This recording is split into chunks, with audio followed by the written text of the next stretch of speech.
Heart attack ہوتا کیسے ہے، اس سے ہم بچ کیسے سکتے ہیں، اور دل کی روحانی بیماریاں کیا کیا ہو سکتی ہیں۔ جب ہم روحانیت کی بات کرتے ہیں تو ظاہر دوسرے لفظوں میں یہ کہہ لیجئے کہ اسلام دل کے بارے میں کیا کہتا ہے۔ آج کی موجودہ دور کے اندر جب میڈیکل سائنس نے ترقی کر لی ہے اور انسان کے اپنے اندر کے جتنے بھی اعضاء ہیں ان کو کھول کر دیکھا ہے، پڑھا ہے، پرکھا ہے، تو معلوم پڑا کہ دل جو ہے یہ بہت ہی امپورٹنٹ آرگن ہے پورے باڈی کے اندر، یعنی زندہ رہنے کے لیے دل کا زندہ رہنا بھی ضروری ہے۔ آپ اس بات سے بڑے حیران ہوں گے کہ آج سے 14 صدیاں پہلے جب میڈیکل سائنس کی کوئی بنیاد نہیں تھی یا کوئی وجود ہی نہ تھا، تب اللہ کے پیغمبر علیہ الصلوۃ والسلام نے یہ ارشاد فرمایا تھا، الا وان فی الجسد مضغہ اذا صلحت صلح الجسد کلہ، کہ جسم کے اندر ایک ایسا ٹکڑا ہے، ایک ایسا آرگن ہے، ایک ایسا حصہ ہے، جب وہ درست رہے تو سارا جسم درست رہتا ہے، جب اس کے اندر کوئی فساد آ جائے تو پھر سارے جسم کے اندر فساد آتا ہے۔ اس کو آپ دونوں معنی کے اندر لے لیجئے، فزیکل بھی اور دوسرا روحانیت کے معنی کے اندر بھی۔ تو پیارے پیغمبر علیہ الصلوۃ والسلام کا یہ فرمان آج کے اس موجودہ دور کے اندر صحیح طرح سے سمجھ آتا ہے۔ اب یہ جو دل ہے آپ کا، اس کا کام ہے خون کو پمپ کرنا، آپ کے باڈی کے اندر بھیجنا۔ سارے جسم کو جو خون ملتا ہے وہ دل پمپ کرتا ہے، تب وہ پورے جسم کو آگے ملتا ہے آرٹریز کے ذریعے سے۔ تو دل کا کام ہے خون کو پمپ کرنا۔ یہاں پہ یہ جو خون کی پمپنگ ہوتی ہے یا جو خون کی سرکولیشن ہوتی ہے باڈی کے اندر، اس کے دو پاتھ ویز ہوتے ہیں، ایک کو پلمنری پاتھ ویز بولتے ہیں اور دوسرا سسٹمک ہوتا ہے۔ تو پلمنری پاتھ وے یہ ہے کہ جو آپ کے دل کا دایاں حصہ ہے، right side of your heart, یہ یہاں سے جو آپ کا خون ہے وہ جاتا ہے پھیپھڑوں کے اندر، وہاں سے آکسیجنیٹڈ ہو کے دل کے بائیں خانے کی طرف جاتا ہے۔ تو بائیں جو خانہ ہے وہاں سے دل آکسیجنیٹڈ بلڈ جو ہوتا ہے، آکسیجن ملا ہوا، وہ پمپ ہوتا ہے اور پورے جسم کے اندر یہ سارے کا سارا خون جاتا ہے۔ تو پھر یہ جو جسم کا جتنا بھی خون ہے یہ آرٹریز کے ذریعے پورے جسم کے اندر جاتا ہے اور پھر وینز کے ذریعے واپس دل کے اندر آتا ہے، دل کے جو آپ کا right side of the heart ہے۔ یہ جو دل ہے آپ کا گوشت کا بنا ہوا ایک آرگن ہے، اس کے اندر دو پمپ ہیں جو والوز کے ذریعے ایک دوسرے سے الگ الگ کیے ہوئے ہیں۔ 4 اس کے اندر خانے ہیں، 4 بڑے خانے ہیں، 2 ایٹریا ہیں اور 2 وینٹریکل ہیں۔ جو آپ کی دل کی دائیں طرف ہے اور جو بائیں طرف ہے، یہ ایک سیپٹم کے ذریعے الگ الگ کی ہوئی ہے، درمیان کے اندر ایک سیپٹم ہے، اور پھر جو دل کے ٹیشوز ہیں اس کی 3 لیئرز ہیں، ایک اندر ہے، سب سے اندر اس کو انڈوکارڈیم بولتے ہیں، پھر اس کے بعد جو درمیان کے اندر آتی ہے وہ مائیوکارڈیم ہے، پھر اس کے بعد پیریکارڈیم ہے جو سب سے اوپر ہوتی ہے۔ آرٹریز اور وین یہ جو آپ کا جسم کا جو خون ہے اس کو ٹرانسپورٹ کرنے کے اندر کام آتی ہیں۔ آرٹری آگے چھوٹی آرٹریولز کے اندر ڈیوائیڈ ہوتی ہیں، پھر وہ آرٹریولز کیپلریز کے اندر ڈیوائیڈ ہوتی ہیں، پھر وہاں سے یہ جو آرٹریولز کیپلریز ہیں ان کے ساتھ جڑی ہوئی وینس کیپلریز ہیں، جہاں سے خون جو ہے خون کا تبادلہ ہو رہا ہوتا ہے۔ آرٹریل کیپلریز جو ہیں یہ آپ کا آگے وینیولز کے اندر خون جاتا ہے اور وینیولز سے پھر آگے جو جسم کی بڑی وینز ہیں، جو 2 بڑی وینز ہیں ان کے اندر یہ خون جاتا ہے، سپیریئر وینا کیوا میں اور انفیریئر وینا کیوا میں۔ جو پلازما ہے آپ کا خون، یہ 90% اس کے اندر واٹر ہے، اور پھر اس کے اندر 3 طرح کے سیلز پائے جاتے ہیں، ایریتھروسائٹ جو RBC ہے، اور دوسرا لیوکوسائٹ ہیں جو آپ کے وائٹ بلڈ سیلز ہیں، تھرومبوسائٹس ہیں یہ پلیٹلیٹ آپ کے۔ ہر روز آپ کا جو دل ہے یہ 1,00,000 مرتبہ تقریباً دھڑکتا ہے آپ کے جسم کا خون پمپ کرنے کے لیے. اور سب سے مزے کی بات یہ ہے کہ یہ نروس سسٹم سے الگ ہو کر انڈیپینڈنٹ کام کر سکتا ہے. اس کا اپنا ایک الیکٹریکل سسٹم ہے. جب بھی کسی کو ہیڈ انجری ہو گئی، کوئی ایسی سیریس مسئلہ ہو گیا دماغ کا، تو ایسے عالم میں بھی جب بندہ بے ہوش ہے، کومے کے اندر ہے، تب بھی یہ دل آپ کا کام کرتا رہتا ہے. اب یہ جو ہارٹ اٹیک ہے یہ ہوتا کیسے ہے؟ دل جب جسم کے تمام حصوں کو خون پمپ کر رہا ہوتا ہے تو ظاہر ہے دل کو خود زندہ رہنے کے لیے بھی خون کی ضرورت ہے. تو اس کی جو کورونری آرٹری ہے یہ اس کے 3 حصے ہیں، ایک رائٹ سائڈ، ایک لیفٹ سائڈ پہ، اور ایک پیچھے کی طرف مڑتی ہے اس کی آرٹری. ان 3 آرٹریز کے ذریعے دل جو ہے وہ اپنے آپ کو خون دیتا ہے. اب جب ہارٹ اٹیک ہوتا ہے تو یہ جو 3 شاخیں ہیں دل کی نالیوں کی، ان میں سے کہیں پہ کسی بھی جگہ پہ کوئی بلاکیج آتی ہے تو وہ اس بلاکیج کی وجہ سے جب خون کی سپلائی بند ہوتی ہے، جتنے ایریا کے اندر خون کی سپلائی بند ہوگی اتنا ایریا آپ کے دل کا مر جائے گا، ڈیڈ ہو جائے گا. اور وہ ایریا آپ کا ڈیپینڈ کرتا ہے کہ کہاں پہ بلاکیج ہوئی ہے. جتنی نیچے بیس کی طرف بلاکیج ہوگی اتنا مائنر ہوگا، اور جتنا اوپر کی طرف آتی رہے یہ بلاکیج بنے گی تو یہ اس حساب سے بڑا ہارٹ اٹیک ہوگا. اب جو انسان کا خون دل ہے اس کو جو خون کی ضرورت ہے، وہ جب انسان بیٹھا ہوا ہے کوئی ایکٹیویٹی نہیں کر رہا تو 10% اس کو خون کی ضرورت ہے. اگر دل کے جو خون ہے، دل کو ملنے والا خون، اس کو اگر ہم 100% الگ سے تصور کر لیں تو اس میں سے انسان بیٹھے بیٹھے انسان کو 10% خون چاہیے. اور اگر کوئی انسان تھوڑا تیز چل رہا ہے تو اس کو 20% خون کی ضرورت ہے. اور پھر اگر کوئی دوڑ رہا ہے تو اس کو 30% خون کی ضرورت پڑتی ہے.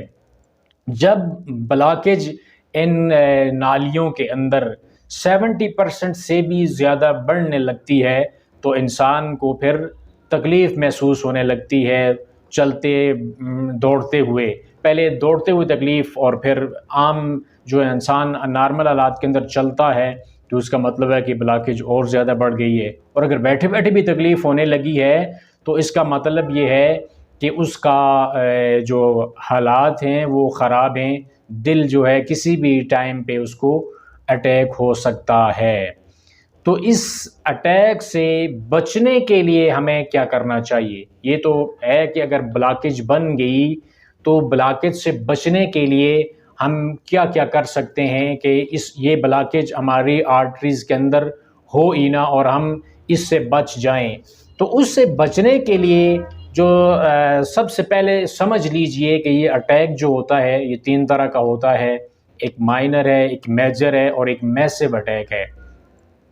تو یہ مائنر، میجر اور میسو ہارٹ اٹیک جو ہے یہ لوکیشن کی بنیاد پہ ہوتا ہے. جتنی جو آپ کی بلاکیج کی جو لوکیشن ہے جس حساب سے ہوگی نا اس حساب سے، اگر بلاکیج بہت نیچے آ کے ہوئی ہے، جو آرٹری ہے اس کے بالکل آخر کے اندر ہوئی ہے تو دل کا ظاہر تھوڑا سا حصہ ہی ڈیڈ ہوگا، تو یہ مائنر ہے.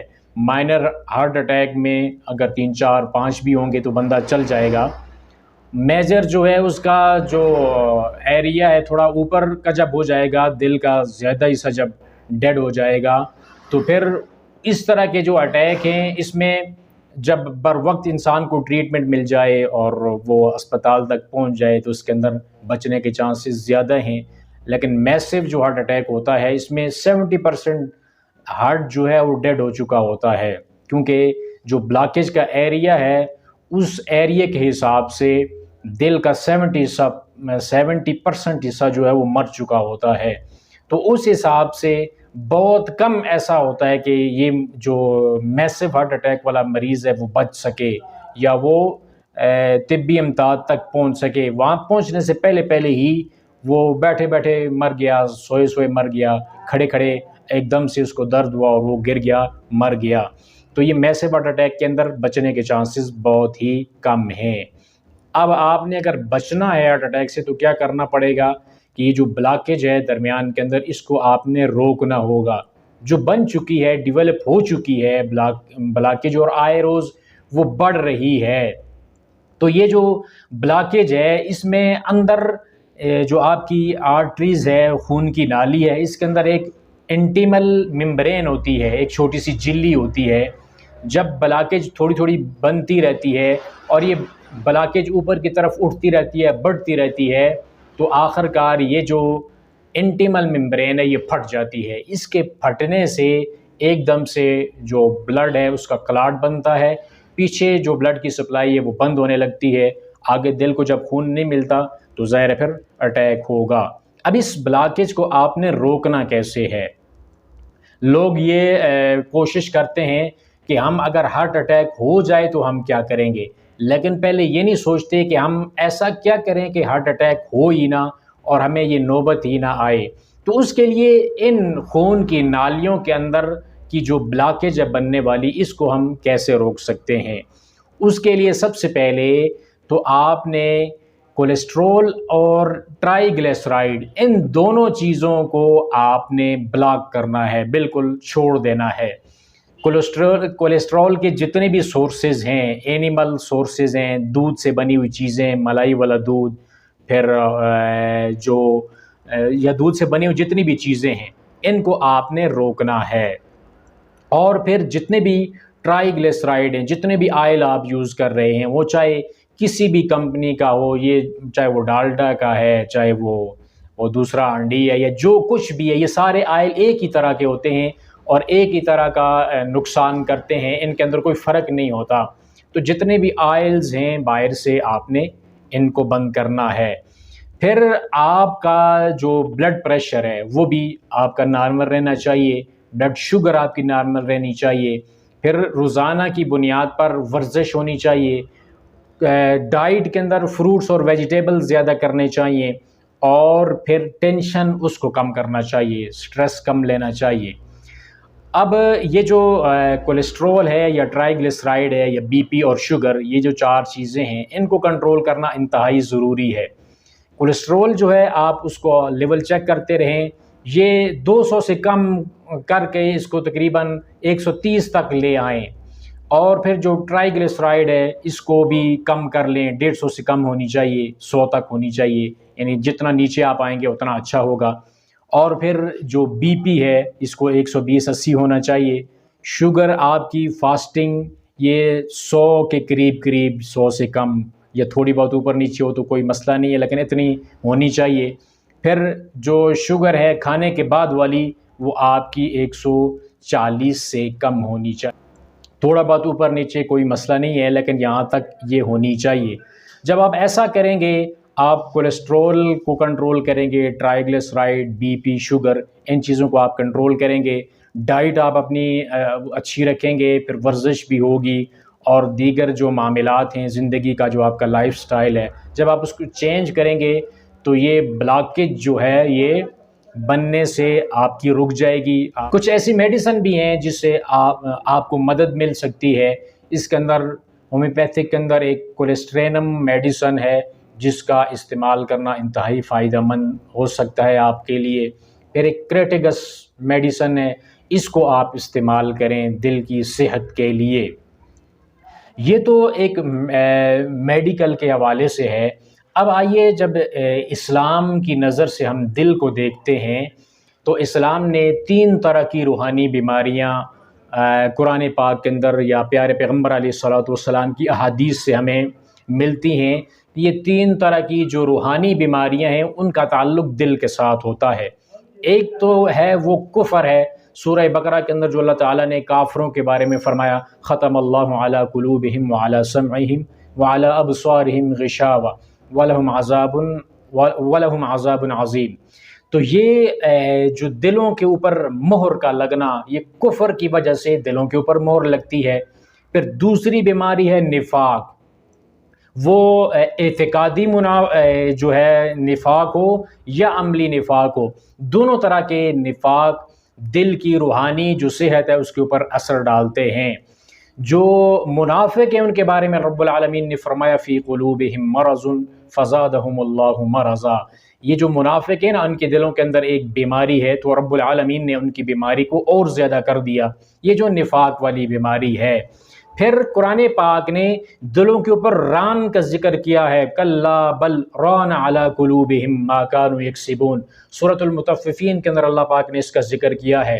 وہ ران جو ہے انسان کے گناہوں کی وجہ سے ایک پردے گناہ کے انسان کے دل کے اوپر جم جاتے ہیں۔ اسی طرح پیارے پیغمبر علیہ الصلوۃ والسلام نے اپنی حدیث کے اندر بیان فرمایا کہ جب انسان گناہ کرتا ہے تو اس کے دل کے اوپر ایک سیاہ نقطہ لگ جاتا ہے، اگر وہ توبہ کر لے تو وہ ہٹا دیا جاتا ہے، لیکن گناہ پہ گناہ کرتا رہے تو وہ انسان کا دل ایک دن کالا پڑ جاتا ہے، اس کے اوپر پردے پڑ جاتے ہیں، اور یہی رون ہے اس کے دل کے اوپر گناہوں کی وجہ سے جو پردے پڑ جاتے ہیں۔ اسی طرح جمعے کے بارے میں پیارے پیغمبر علیہ الصلوۃ والسلام کی حدیث ہے کہ جو انسان جمعہ کو چھوڑتا ہے تو وہ اس کے دل کے اوپر ایسا سیاہ نقطہ لگ جاتا ہے، اور 3 جمعے لگاتار چھوڑنے کی وجہ سے اس کے دل کے اوپر سیاہی چھا جاتی ہے۔ پھر جو قرآن ہے اس نے دلوں کی سختی کے بارے میں بھی ذکر کیا ہے، ثم قست قلوبکم من بعد ذلک فہی کالحجارۃ او اشد قسوہ، یہ جو کفر ہے، ضلالت ہے، گمراہی ہے، گناہ ہیں، یہ انسان کے دل کے اندر سختی پیدا کرتے ہیں۔ پھر یہ جو قرآن ہے اس نے دل کے سکون کے بارے میں بھی بتایا ہے، الا بذکر اللہ تطمئن القلوب، دلوں کو سکون ملتا ہے تو رب العالمین کے ذکر سے ملتا ہے۔ جتنا اللہ کا ذکر ہوگا، جتنی عبادت ہوگی، جتنی اللہ کی یاد ہوگی، نماز ہوگی، قرآن پاک کی تلاوت ہوگی، جتنے نیکی کے کام ہوں گے اتنے دل کے اندر نرمی آئے گی، سکون آئے گا۔ جتنی اللہ کی رحمت سے انسان دور چلا جائے گا، کفر کے اندر، نفاق کے اندر اور گناہوں کے اندر لت پت ہوتا رہے گا تو اتنا زیادہ اس کا دل سخت ہوگا، اتنا زیادہ وہ اللہ رب العالمین کی رحمت سے محروم ہوگا، دل کے اوپر اس طرح کی سیاہی آئے گی۔ تو دل کی جو آپ کی ایک دل جو اس کی فزیکل ہیلتھ ہے، ایک جسمانی صحت ہے دل کی اور روحانی صحت ہے، ان دونوں کا خیال رکھنا انتہائی ضروری ہے۔ کہ آپ کو میں نے پہلے بتایا ہے کہ پیارے نبی علیہ الصلوۃ والسلام نے کس طرح دل کے بارے میں جو سٹیٹمنٹ دی ہے آج سے 14 صدیاں پہلے، جب سائنس جو ہے میڈیکل سائنس کا کوئی وجود تک نہ تھا، تو آپ علیہ الصلوۃ والسلام کی تعلیمات بھی آپ کے جسم کے لیے، آپ کے دل کے لیے، آپ کی زندگی کے تمام تر معاملات کے لیے وہ تعلیمات انتہائی مفید ترین ہیں۔ ان جو پیارے پیغمبر علیہ الصلوۃ والسلام اللہ کے قرآن کی جو رہنمائی ہے اس کے مطابق زندگی گزاریں تو اس کا بھی آپ کی زندگی، آپ کی صحت، آپ کی دنیا اور آخرت کے بارے میں بڑا اچھا اثر رہے گا۔ اللہ پاک ہمیں عمل کرنے کی توفیق عطا فرمائے۔